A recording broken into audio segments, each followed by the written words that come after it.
Olá a todos, eu sou o Francisco, sócio do canal Longidade, e hoje, em mais um episódio de podcast, eu estou aqui comigo com a nossa querida Silvia Scagliarini, consegui falar o nome. E então, Silvia, eu gostaria que você se apresentasse, falasse um pouco aí do teu caminho, da tua formação, da startup Vive Mais. A palavra está com você. Muito obrigada, Francisco, primeiro pelo convite, né? Eu também já faço parte da longevidade, eu já completei meus 60 anos. Então, estou muito feliz com isso, de além de trabalhar com o Grupo 60 a mais, eu também faço parte, né? Então, a minha história é um pouco simples.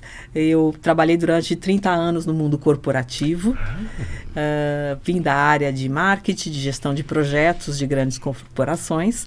E depois, quando eu fiz 50 anos, eu fiquei velha para o mercado. E saí em 2015 do mundo corporativo. E aí eu comecei a pensar, o que eu vou fazer? Em que área eu vou trabalhar? Eu não queria mais voltar para corporações. E eu pensei, vou cuidar de quem sempre cuidou de mim, que são os longevos. Nisso apareceu uma oportunidade de eu passar 3 meses com uma tia que morava na Suíça, que ela falou, Silvia, eu estou melhor de saúde, vem viajar comigo. Então eu fui viajar com ela, fazer companhia, passear, porque lá os filhos saem de casa com os 18 anos e depois não tem esse tempo para poder estar fazendo essa companhia para o idoso. E lá eu entendi um pouquinho o processo sobre o envelhecimento, sobre esse processo de solidão do idoso, que precisa estar junto com grupos, que precisa se sociabilizar e não tem companhia de todo dia. E onde a minha tia morava era um apartamento que morava jovens e idosos, mas embaixo tinha um grupo de enfermeira. E ela falava, você sabe, custa 10 euros para alguém abrir a tampa do remédio para mim. Eu falei, uau! E aí eu fui, junto com ela, nesses passeios, eu fui conhecendo o sistema de longevidade da Suíça, que tinha uma empresa chamada Prosenitude, que era responsável por toda essa gestão desses profissionais que iam apoiar os idosos. Nisso, eu comecei a escrever um projeto focado para a longevidade. E quando eu retornei ao Brasil, eu fui participar como startup, pela primeira startup de longevidade do Sebrae, da Escola de Negócio do Sebrae. Eu não sabia como era ser uma startup em 2016. Sim. Eu vinha do mundo corporativo, eu precisava entender sobre empreendedorismo. E eu fui estudar sobre empreendedorismo. E nesse ano de 2016, 2017, mudanças aqui no nosso país, como sempre, né? O tema longevidade não era um tema de interesse. Eu ia na Fiesp, ia em vários lugares para apresentar a empresa, a startup, só que, um trabalho para idosinho, puxa, que legal, mas... Havia um certo preconceito, uma coisa assim? Total. Preconceito total, né? Então, não era interessante como um Bitcoin, como uma fintech, como outro tipo de produto que estavam explodindo no país. Longevidade não era o tema. Nisso eu falei, bom, então não é o tema. Eu fui para Israel. Então, em 2017, eu fui embora para Israel. Uau! E lá em Israel, eu fui trabalhar em loco com os idosos. Eu falava francês, falei, bom, preciso arrumar um emprego, então eu vou trabalhar com idoso. E foi muito bacana, Francisco, porque ali eu tive uma experiência de vida, de trabalho com a longevidade. E eu entendi o sistema de Israel, que é muito parecido com a Vive Mais hoje aqui no Brasil. O que eu estou tentando trazer para o Brasil e fazer com a Vive Mais é um trabalho semelhante a Israel, onde lá, graças ao governo, o governo mantém as empresas que capacitam profissionais para fazer atendimento por hora, de acordo com a demanda daquele idoso. Então, o assistente social vai na residência, identifica se aquele idoso precisa de 4 horas, 6 horas, que tipo de atividade, e o profissional vai na residência. Então, eu tive a oportunidade de trabalhar com 2 senhoras francesas maravilhosas, onde eu ia jogar cartas. Eu não sou uma profissional da área de saúde, não sou uma profissional de enfermagem, então meu trabalho era a parte de social. Tá. Isso, eu ia jogar cartas, eu ia passear no parque, a gente ia conversar, dar risada, e isso tudo me trouxe uma bagagem não só de gestão, como eu já tinha, mas uma bagagem pessoal de como cuidar, como lidar com a longevidade. Porque eu tinha idosas com Alzheimer e eu fui entendendo aos poucos como era todo esse trabalho. Quando eu voltei para o Brasil, eu fui convidada a escrever tudo aquilo que eu estava criando como empresa num projeto social do governo do Estado de São Paulo, um projeto chamado Juntando Pontas. Então, durante 2 anos, nós colocamos esse projeto Juntando Pontas para o governo do Estado de São Paulo e eu entendi que a principal função do projeto era formar profissionais para a longevidade. Isso é importante. Mas não formar profissionais como cuidadores.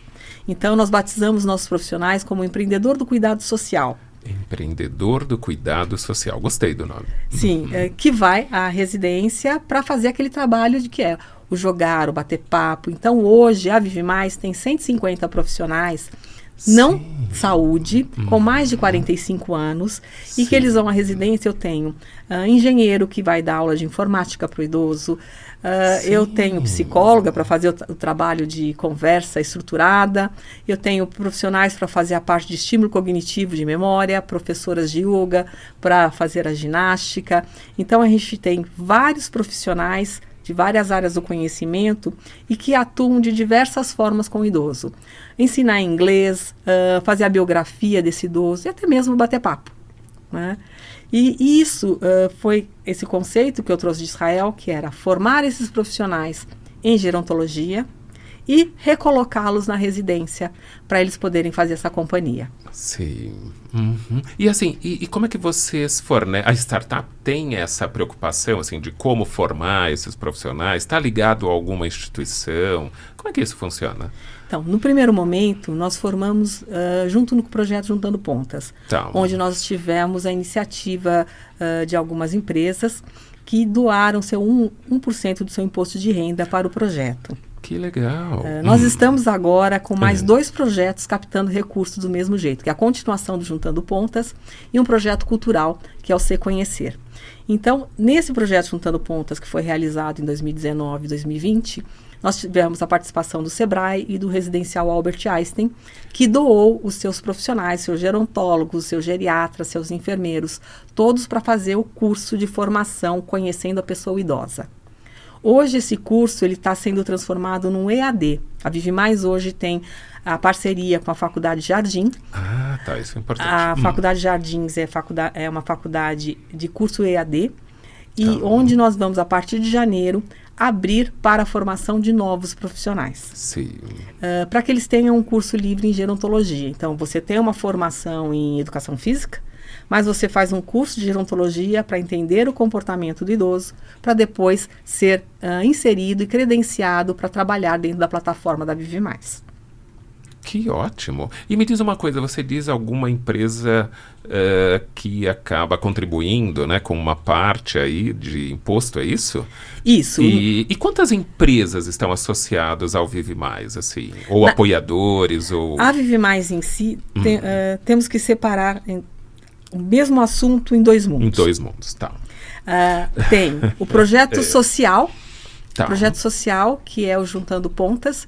Nesse sim, as empresas aportam 1% do seu imposto de renda e o atendimento é gratuito para os idosos. Essa é uma informação muito importante. Aí, com esse apoio, com esse aporte das empresas no projeto social, eu formo mais profissionais, remunero os profissionais adequadamente para que eles possam fazer essa intervenção com os idosos, mas eles têm a formação antes em gerontologia. Sim, mas aí tem um custo nesse... Aí, com o aporte das empresas, a gente consegue fazer a formação e atender gratuitamente os idosos. Nossa, isso é muito interessante, né? Até para que depois as pessoas que estejam nos ouvindo, nos vendo, né, possam ter acesso, né, a esse... Isso, então, por exemplo, se a sua empresa tem um imposto de renda que você pode fazer essa doação, o Juntando Pontas tem o apoio da Associação Benay Brit, onde nós já temos o certificado aprovado pelo governo do estado de São Paulo para fazer este novo projeto no ano de 2025. Então, nós estamos na fase ainda de captação de recurso para estes novos projetos em 2025 e 2026. Que ótimo, essa notícia é muito boa, né? E assim, isso abrange o estado de São Paulo? O estado de São Paulo. Tá. É um projeto vinculado à Secretaria de Desenvolvimento Social. Sim. Então, abrange o estado de São Paulo, onde esses projetos formam mais profissionais. Então, com esse novo curso EAD que a gente também vai fazer no Juntando Pontas, a ideia é formar profissionais do interior de São Paulo para que eles tenham esse conhecimento e possam atender os idosos nas suas regiões. Você disse que tinham, né, 2 segmentos. Um, né, é o social. É o social. Que é o Juntando Pontas. Tá, Juntando e o outro Pontas. é a Vive Mais. A Vive Mais. Que é a startup que faz a gestão do Juntando Pontas, só que o Vive Mais, ela faz o mesmo atendimento, o mesmo processo de formação do profissional, só que aí as famílias têm uma remuneração para o profissional. Para o profissional, entendi. Isso. Só que esse profissional também é graduado em gerontologia.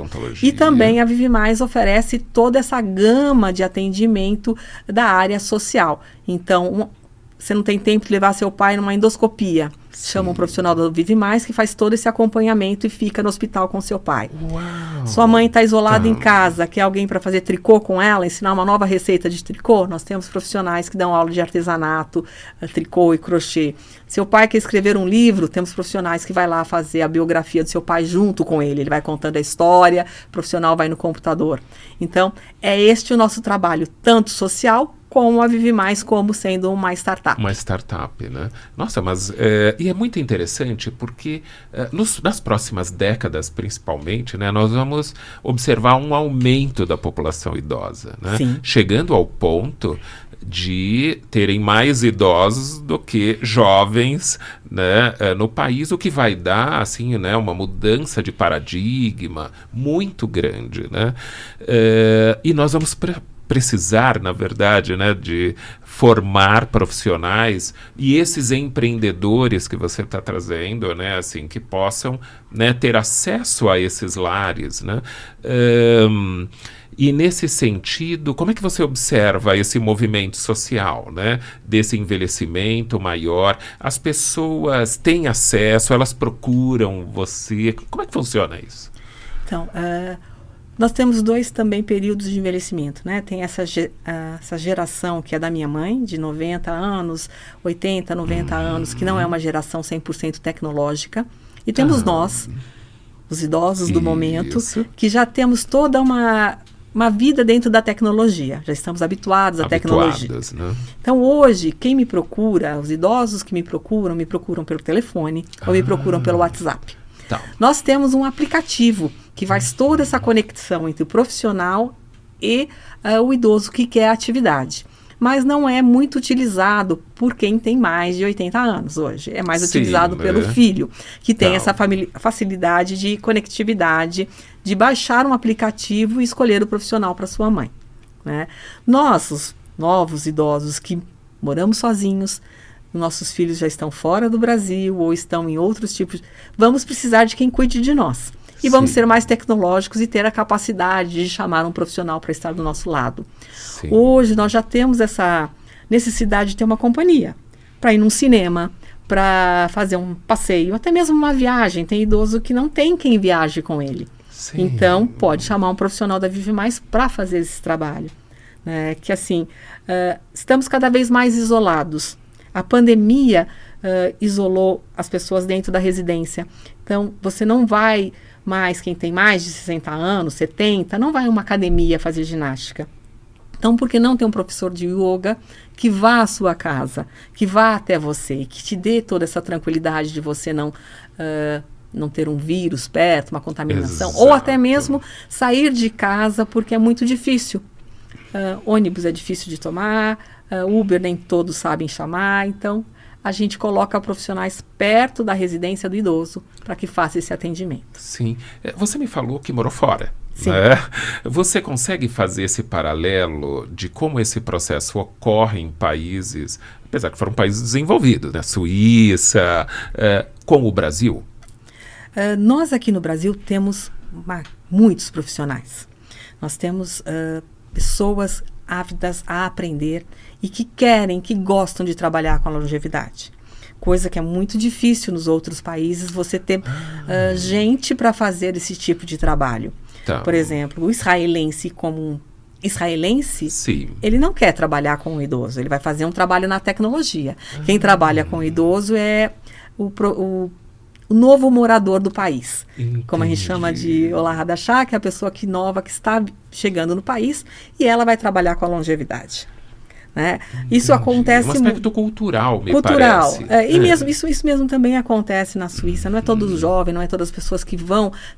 que gostam de cuidar do idoso. Então, a gente tem no nosso país essa facilidade. Temos muita mão de obra.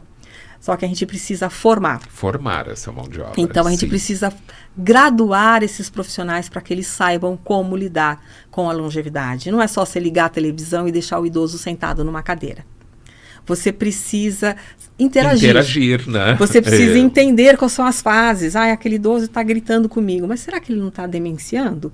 Será que não está tendo algumas mudanças no comportamento dele? Então, isso é muito importante. E me diz uma coisa, existe, como você diz, esses profissionais recebem essa formação em geronto, mas, por exemplo, isso que você traz agora, começou a demenciar. Como que é essa conexão, vamos chamar assim, ou com o médico, ou com outro profissional, ou com o hospital? Acontece isso? Ou... Normalmente, o profissional da Vive Mais, ele entra em contato conosco, nós temos sempre um supervisor que vai entender... O que está acontecendo, o que tá ali, acontecendo, né? Aquela situação que está acontecendo. Por exemplo, hoje o Alzheimer, ele está chegando mais cedo, né? Temos pessoas com 60 anos, 58 anos que já estão com Alzheimer. Então, esses profissionais fazem um relatório do atendimento. Por mais que seja um atendimento de 1 hora, eeles fazem um relatório que vai para a família. E a família, muitas vezes, compartilha isso com o neurologista, compartilha isso com o médico. Fala, olha, esse profissional que está vindo fazer uma conversa estruturada, ele está identificando que ele está com uma fase com maior dificuldade, que ele está falando menos, que está acontecendo. Então, será que não precisa mudar o remédio? Ele está com sono na hora da atividade. Então, tudo isso é passado para nós e a gente passa para a família e faz sempre uma reunião com a família para dizer e até apoiar a família. Até, Francisco, se me permite, nós já tivemos um caso... Sim, isso é ótimo. Essas histórias que ilustram. De uma família que tinha uma idosa com ela. Ela é uma doença que é muito rápida, né? Esclerose lateral amiotrófica, isso. essa, né? E a família não tinha como o meu profissional trabalhar com essa idosa que tinha ela. Mas o meu profissional foi uma psicóloga que foi trabalhar com a família. Que foi lá conversar com a família uma vez por semana, para que ela pudesse aceitar e passar por esse momento da finitude. Então, foi um trabalho muito bonito para poder a família ficar mais tranquila de como isso ia acontecer. Poder conversar, contar sobre a mãe, falar as histórias. E essa psicóloga, como você sabe, foi acolhendo isso para que a família pudesse passar esses meses, né? Porque não acontece muito rápido, dura alguns meses, Sim. Até o processo de finitude. Sim. Você falou assim, olha, se você me permite, né, falar, né, desse caso específico, tem mais alguma coisa que você lembra sobre histórias? Porque as histórias são ótimas, né? Elas contam a gente tem, assim, histórias, assim, são muito interessantes as histórias, né? Você tem um senhor que estava num começo de Alzheimer, que não queria sair da cama. E a partir do momento que a profissional começou a ir lá, ele começou a se arrumar, começou a sentar na mesa para poder participar, para poder falar sobre Frank Sinatra. Ele falava bye-bye em inglês para a pessoa que ia lá uma vez por semana. A esposa ficou com ciúmes, não quis mais que a profissional fosse porque ele melhorou. Porque ele melhorou, né? Então tem vários Podemos casos. até falar de humor dentro dessas questões. Tem até um humor, quer dizer, então você consegue fazer com que a pessoa melhore a sua autoestima quando você toca em assuntos que ela quer ouvir. E é muito difícil, como eu estava conversando com a outra colega que estava ali, nós filhos temos 10 minutos, 15 minutos, no máximo 1 hora, com qualidade, para estar ao lado dos nossos pais. E para sentar e para conversar com eles. Os nossos pais sabem que a gente tem uma vida corrida, então eles não nos cobram, não nos pedem nada. Mas isso gera o quê? A depressão. Ele não fala, ele engole. Eu não vou pedir para a Silvia que eu quero ir na casa da dona fulana, porque ela está tão ocupada, ela entra e sai, entra e sai. Ela vai falar, de novo, você está me pedindo isso? Então não perde. Então o idoso começa a ficar na residência muito apático. Ele fica lá na vidinha dele, oi mamãe, tá tudo bem? Tá tudo bem. E você vai embora. Você não escuta, você não ouve. Você não tem tempo de qualidade. Então é isso que a Vive Mais e que eu tenho esse propósito de trazer essa qualidade nesses últimos anos de vida dos nossos entes queridos. Que ele tem alguém que vai escutar o que ele quer falar. Nem que seja repetir a história da novela, mas alguém que tenha essa escuta ativa, que possa fazer com ele um bolo que ele queria fazer mais, só que, mamãe, não vai mais na cozinha, não liga mais o fogão, não liga o micro-ondas, né? Então, e ele quer fazer, ele é ativo ainda, mas ele está preso dentro da residência, com todo o luxo, com tudo, mas ele não tem mais autonomia. E isso vai fazendo com que ele entre numa depressão. E aí depois a família só percebe que ele está ruim quando ele demencia totalmente. Quando ele se fecha dentro do mundo dele e demencia totalmente. Aí, o que aconteceu? Então daí vai pôr o cuidador, tudo... Entendi. Né? Só que você tem que ver isso antes. A gente pode pensar que é uma espécie de trabalho preventivo? Total, preventivo. Tá. Então vamos trabalhar preventivamente, né? Vamos dar, não precisa ser todo dia. Uma vez por semana você já vai ver uma diferença no seu pai tendo alguém que o escute. Ele já vai ter uma história diferente. Puxa, hoje eu vi alguém que jogou gamão comigo, que você não aprendeu quando criança gamão com seu pai, mas ele quer. Xadrez, escutar ópera, né? Meu pai, que faleceu recentemente com 96 anos, ele falava para mim assim, põe um filminho para mim. Todo dia ele via um filminho do Mário Lanza. Mas eu não tinha paciência para sentar para escutar o Mário Lanza. Né? Apesar de ser a minha profissão de cuidado, eu tinha outros. Mas assim, mas eu entendia a necessidade dele. De tempos em tempos tinha um profissional que ia lá falar com ele sobre ópera. Então, é essa a demanda. Não é muito. Não é um esforço muito grande você entender o que seu pai gostava e dar para ele esse presente. E me diz uma coisa, como você sente assim os familiares, né, quando, como você diz, né, assim, talvez até uma construção social de cuidado, né? Talvez no Brasil tenhamos uma mão de obra maior ou Sim. um potencial maior, né? Mas as famílias recebem bem esse projeto do Vive Mais, esse projeto, ou seja, como que é a família, né? Porque, muito provavelmente, pelo que você está trazendo, o idoso, quando entra em contato, né, quando tem alguém do lado que se interessa pelo jogo, que se interessa pelo artesanato, que se interessa pela companhia, me parece que é um grande ganho, vamos dizer assim, para esse idoso. Sim. Como é que a família... lida com isso, assim, a família é receptiva? Quando a família ou tem casos que não? Quando a família tem a oportunidade de ter um profissional e ela identifica isso, até foi um caso, nós tínhamos uma idosa de 100 anos. 100 anos, e uau! eu fazia uma caixa cognitiva para esses idosos que a gente atendia e tinha pano de prato para pintar e tal. E a nossa assistente de artesanato foi lá, empreendedora de artesanato, foi fazer isso com ela. Quando as netas viram, falaram assim, vovó, vou comprar mais um monte de pano de prato, você vai pintar um para cada neta para dar no Natal.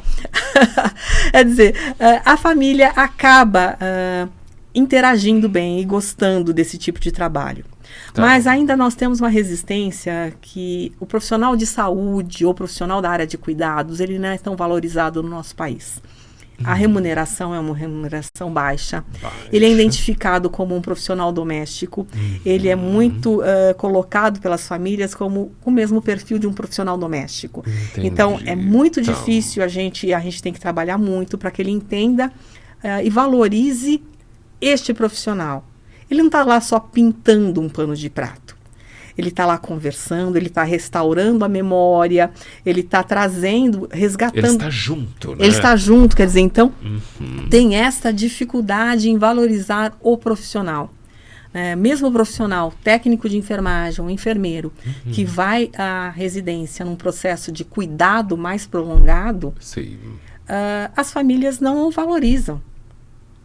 Quer dizer, é muito difícil até para o pessoal dos planos de saúde que coloca alguém para os home care, muitas vezes você usa aquele profissional para fazer um trabalho doméstico. Não é este trabalho. Não é isso, né? Então, a finalidade. A gente tem que valorizar o profissional da saúde que cuida, e mesmo o médico e todos. Então, a gente, ainda no nosso país, no Brasil, como você me perguntou sobre os outros lugares, quer dizer, a valorização desse profissional é muito baixa. Você sabe disso como psicólogo. Sim, eu fui professora de educação física antes de ir para o mundo corporativo. Então, a gente sabe que a gente precisa começar de cima, valorizar, remunerar. A profissão de cuidador não é reconhecida no nosso país ainda. Né? Então, uma profissão não reconhecida, como é que ela tem valorização? Então, a gente tem ainda algumas lacunas muito grandes para serem vencidas, para que a gente tenha uma área de cuidado, de saúde física e mental estruturada no nosso país. Então, Silvia, com essas palavras, gostaria que você fizesse aqui, nosso 2 minutos, as suas considerações finais, né, assim, desse encontro de hoje, do que você gostaria que as pessoas que estão nos vendo e ouvindo, enfim, né, um recado para elas. É complicado a gente dar um recado, mas eu acho que cuide de quem sempre cuidou de você com muito amor. Eu acho que uma lição de vida que nós filhos temos que ter é, na porta da nossa casa tem um capacho. Deixe os seus problemas de lado, limpe o pé e entre na residência desse idoso com toda a paciência, com todo o amor. Né? O idoso de 60, de 70, de 80, a gente quer a qualidade da relação. Nesse novo ano que vai entrar, eu não sei se esse podcast vai agora no ar ou mais para o ano que vem, mas repense a sua relação com a sua família. Né? É muito importante você dar o material, mas dê o amor. Isso faz a diferença. Obrigado, Silvia, por esse encontro. Eu que agradeço. Não é? Obrigada. Obrigada, Francisco, pela oportunidade de estar aqui. Ótimo.